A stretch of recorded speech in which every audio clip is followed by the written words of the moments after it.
So, Vivekananda, he went to Ramakrishna and asked, "Can you prove there is God?" Ramakrishna asked, "Do you have the courage?" He hesitated for a moment and he said, "Yes, I want to see." And when he came out, all his questions had completely evaporated.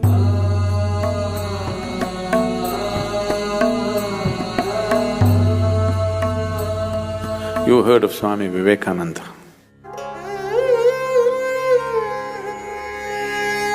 For those of you who do not know, Vivekananda was the first yogi who came to United States of America in 1893, Chicago. And his guru was Ramakrishna. So, Vivekananda was just 18 years of age and he was a fiery youth. One day, somebody told him there is this mystic, Ramakrishna, you must see him, he has all the answers. You have so many questions, that's where you should go. So he went. He is all fired up, full of intellect and full of argument about everything. He's an activist. He's not a spiritual seeker as such. He has no such intentions. Only thing is, he has questions. He's not a conscious seeker yet. He's more like an activist. He's going every place to demolish all the mumbo-jumbo that's going on around him. So he went to Ramakrishna and asked, "What is this all the time you're talking God, God?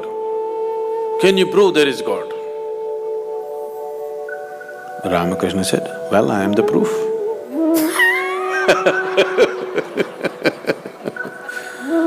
So it just deflated him completely. He was expecting all those head-spinning arguments. Ramakrishna said, "Well, I am the proof. I'm here. This is the proof." Then he made the mistake of asking, "Can you make me experience whatever it is?" Ramakrishna asked, "Do you have the courage?" Vivekananda was known to be a very brave man. He hesitated for a moment and he said, "Yes, I want to see." Ramakrishna just took his foot and put it on his chest.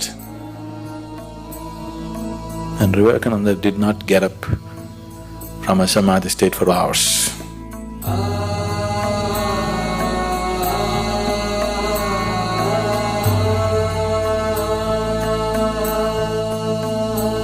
And when he came out, all his questions had completely evaporated. After that, he didn't ask a single question. He saw something that he had never imagined in his life. And then the madness caught him.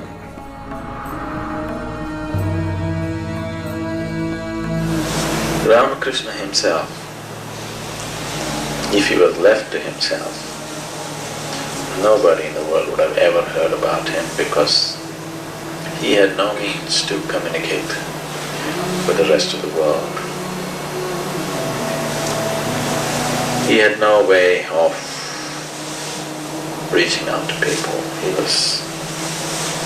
He was incredible, but not cunning enough to operate with the world.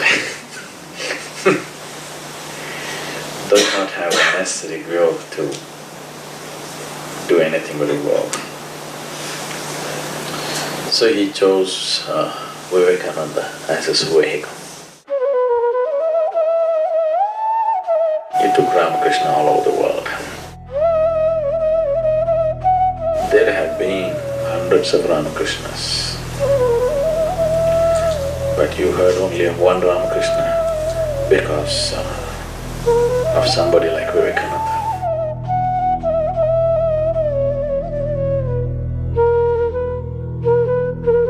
In almost every Indian home, generally this picture is there, Hindu monk picture. Everybody thinks Vivekananda is the inspiration. He inspired a whole generation of people. He continues to inspire millions of people even today because he was such a fiery human being. Whatever he spoke and whatever he did, in a short span of his life, he died very young at the age of 32. But in that short span, he set fire to a lot of people and created a major institution which is worldwide even today. The Ramakrishna mission is almost everywhere in the world. When I went to Dakshineshwar in Calcutta, Ramakrishna Paramahamsa, his immediate disciples, after he passed away, when they formed this Ramakrishna mission, a new order, Ramakrishna never gave them initiation into monkhood or anything. After he passed away, these people decided that they will dedicate their lives to spreading his message. They came together and they became monks by themselves. They decided their lives must be dedicated to making this message happen. And when they came together and formed a little ashram on the banks of Hooghly in Calcutta, there's a picture of them. They're standing like this next to the river and there's a photograph, somebody took a photograph of them. You must see these men. These are men, okay? They are like fire. So they took it upon themselves, these 8 people, and Ramakrishna Mission went across the world and spread the message, and even today it's one of the most productive spiritual groups. They're still quietly doing their work in their own way.